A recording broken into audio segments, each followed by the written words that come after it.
Mphepo za nsintho.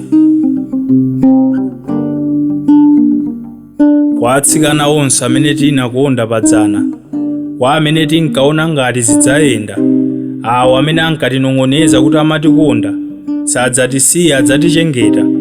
Uku tikupatsana timayina ta wana adzakhale athu, koma lero ali ndi ena, titi zikomo. Kwa anyamata onse tinapyopyona padzulu, kugulirana mphaso zapamwamba, manja titagwirana, awo azichemwali tuti mumu, kuwachapira nkuwaphikira, koma lero ali ndi ena, titi zimatha. Zikomo potiphunzitsa chikondi, potionetsa kuti moyo siwophweka, ukakhala pabwino poyipa pamakulonda.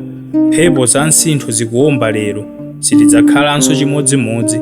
Ayi zikomo.